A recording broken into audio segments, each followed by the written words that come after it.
सर्व आलेल्या भावी भक्तांना ओंकारेश्वर नाथ वारकरी संघटनेकडे हार्दिक अभिनंदन.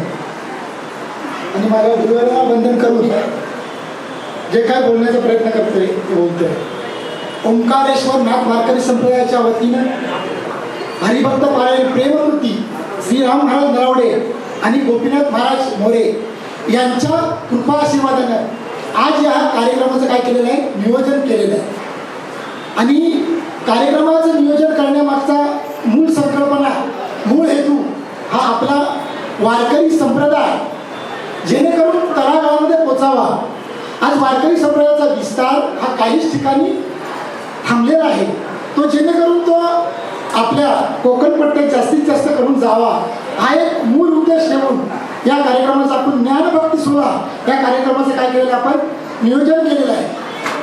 आता जर विचार केला तर आता या ज्या कार्यक्रम यांनी आता सांगितला तो ज्येष्ठ मंडळीचं मनोगत सांगितलेलं आहे.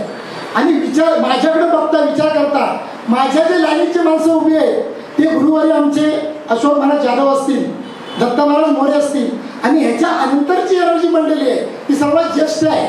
आणि माझ्याकडंच मी तर ज्येष्ठ नाही, पण मला देण्याचा मी काय कोणी वक्ता नाही आहे किंवा कोणी अधिकारी नाही आहे, तरी पण माझ्याकडे देण्याचा उद्देश काय, तो गुरुवर्य प्रेममूर्ती राम महाराज नलावडे आणि इतर ओंकारेश्वर नाथ वारकरी संप्रदाय असणारी मंडळी यांच्या प्रेमाच्या संबंधातून आज उभं आहे.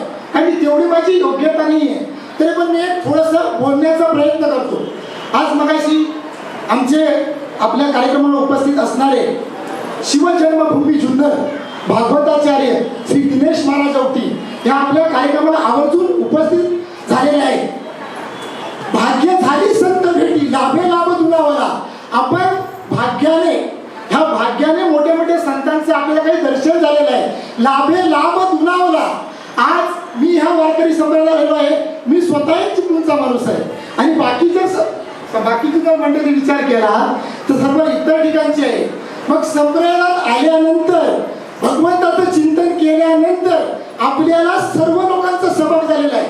कारण की आपला परिचय मगाशी महाराजांनी सांगितलं की आपला रत्नागिरी असेल, चिपळूण असेल, खेड असेल, सातारा असेल या ठिकाणी जो विस्तार संप्रदाय झालेला आहे तो विस्तार का झालेला आहे, केवळ आणि केवळ आपण नाम घेतोय म्हणून.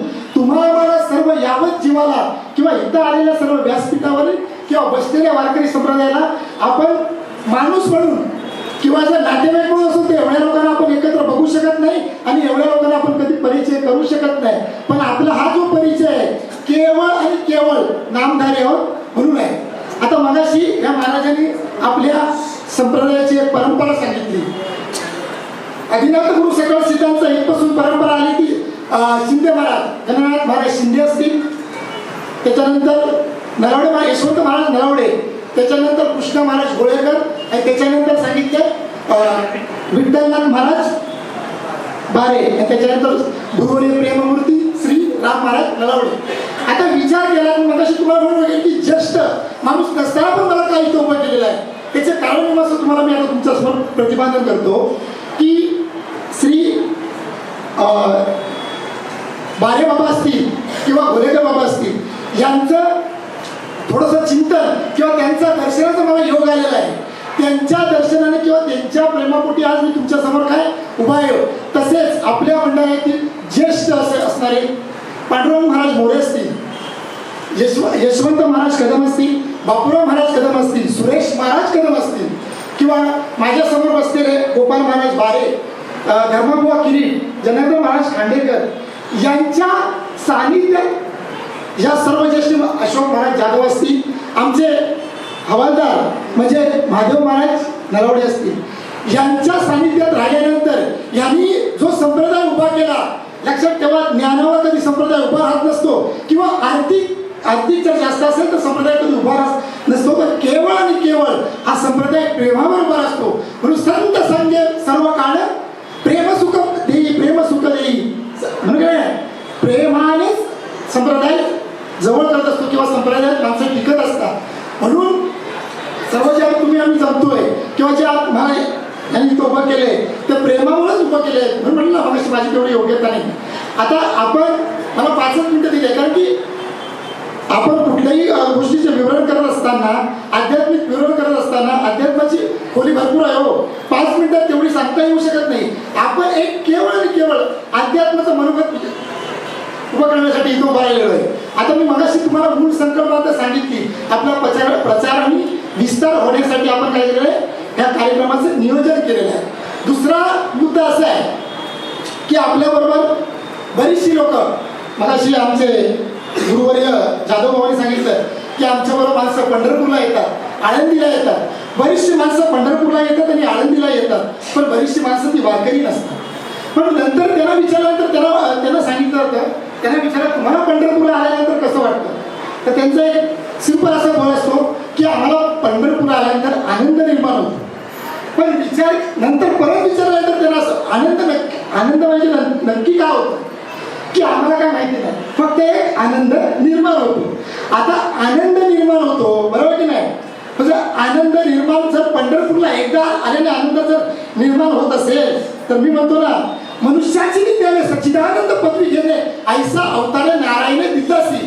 म्हणजे यावत पृथ्वीतलावर प्रत्येक जीव हा नारायण स्वरूप आहे आणि तो नारायण होऊ शकतो, पण कधी जाणतेने गुरुवर्जे तेने कृतकार्य व्हायचे मूल सिंचने सहज शाखा पल्लवे.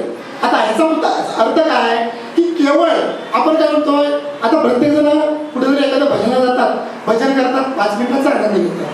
पण आपल्याला केवळ 5 मिनिटाचा आनंद घ्यायचा नाही किंवा केवळ काळिंदी पंढरपूरला जाऊन 5 मिनिटाचा आनंद घ्यायचा नाही. आपलं मूळ सिंचने सहज, म्हणजे आपल्याला जिथं एखाद्या सर्व शेतकरी आहेत की नाही, झाडाला जर मुळाला पाणी घातलं तरच झाड होतं. एखाद्या मुले केल्यानंतर त्याचा जरी झाला विस्तार तर तेवढा पुरता असतो. म्हणून प्रत्येक जीवाने आल्यानंतर आपल्या जीवनाचं जर कल्याण करायचं असेल ना, तर जीवनात येऊन एकदा तरी गुरु करावा, एकदा तरी नाही म्हणजे गुरु करावा. म्हणून जगद्गुरु तुकाराम म्हणतात, तुका म्हणे गुरु भजनी देव भेटे जनिवणी. जगद्गुरु तुकोबाराने सांगितलंय, जर सद्गुरु केल्यानंतर जर देव भेटत असतोय तर तुम्ही आम्ही करत का नाही, आपल्या जीवनाचा उद्धार करत का नाहीये, करत का नाही? कारण प्रत्येक जीव काय म्हणतो, आज कलियुगातली वेल एज्युकेटेड माणसं काय म्हणतात, गुरु करण्याची गरज काय, बरोबर महाराज? गुरु करण्याची गरज काय म्हणतात? कारण की आम्हाला सर्व माहिती जी इन्फॉर्मेशन आहे ती गुगलवर भेटते, बरोबर आहे? पण जरी गुगलवर भेटत असली ना, तर गुगलवर only for Google giving information not a knowledge. म्हणजे गुगल तुम्हाला फक्त माहिती देऊ शकतो, नॉलेज देऊ शकत नाही. नॉलेज जर तुम्हाला घ्यायचं असेल, तर स्वतःचं आत्मकल्याण करायचं असेल, तर केवळ आणि केवळ गुरुच्या ठिकाणी नतमस्तक झाल्यानंतर तुमच्या जीवनाचा कल्याण आहे, तर त्या कल्याण होणार नाही जर आपल्याला नामचिंतन केल्यानंतर. तुका म्हणे येथे भजनाप्रमाणे, बरोबर आहे? तुका म्हणे येथे भजनाप्रमाणे दुसरं काही काम नाही आहे. म्हणजे केवळ इथं आल्यानंतर भजन नामचिंतन करायचं आहे आणि नामचिंतन केल्यानंतरच आपल्या जीवनाचं कल्याण करायचं आहे. म्हणून यावर इथं आलेल्या सर्व जीवांना माझं एक सांगण्याचं आहे की ज्यांनी कुणी गुरु केला नसेल त्यांनी आपल्या जीवनाचं कल्याण करून घ्या. कारण 5 मिनिटात तेवढंसं चिंतन करणं किंवा तेवढंसं सांगणं ह्या गोष्टीवर शक्य नाही. म्हणून आलेल्या सर्व जीवांना एक नम्र विनंती आहे की आपण नामचिंतन करावं, सद्गुरू करून घ्यावा, आपल्या जीवनाचं कल्याण करून घ्यावा. कारण की उजळया आलो वाटा, म्हणून प्रत्येक जीव हा काहीतरी घेऊन आलेला आहे.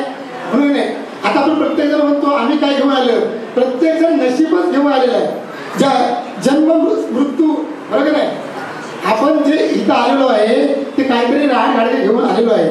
म्हणून आपण प्रत्येकानं आपल्या जीवनाचा उद्धार करावा आणि गुरु करावा आणि आपल्या जीवनाचं कल्याण करून घ्यावा. एवढे मी आमचे जे व्यासपीठ चालक महाराज आहे त्यांच्या वतीने जे आम्हाला 2 मिनिटाचा जो टाइम दिला होता तो मी आज तिथं समाप्त करतो. रामकृष्ण आहे. लहानपण देगा देवा मुंगी साखरेचा रवा. महाराजांनी सांगितलं की मी काही फार श्रेष्ठ नाही, परंतु त्यांच्या विचारांच्या प्रगल्भतेकडे पाहिल्यानंतर आपल्या सर्वांना खात्री पडली असेल की संप्रदायाचे हे कीर्तनकार आणि प्रवचनकार आदरणीय हरिभक्तीपरायण दिनेश महाराज नावले यांच्या ज्ञानाची खोली किती प्रगल्भ आहे. आणि त्याचं एकमेव कारण म्हणजे त्यांनी ज्या ओवीचं उच्चारण आपल्यासमोर केलं त्याला आधारभूत असलेला श्लोक ऊर्ध्व मूल मदशाखम अश्वत्थम प्रावरम व्ययम, या उफराट्या असणाऱ्या या देहाला या सद्गुरूंकडून ज्यावेळेस नाम प्राप्त झालं त्यानंतरच ही वाचा बोलायला लागली. पुढील मनोगत व्यक्त करण्यासाठी मी आमंत्रित करतो आदरणीय हरिभक्तीपरायण सौ स्वप्नाताई मोरे यांना मी व्यासपीठावर येण्याची विनंती करतो. सर्वांनी टाळ्यांच्या गजरात ताईंचं स्वागत करायचं आहे. व्यासपीठावर बोलणं हे अनिवार्य आहे, त्यामुळे त्यांनी व्यासपीठावरूनच आपलं मनोगत व्यक्त करायचं आहे.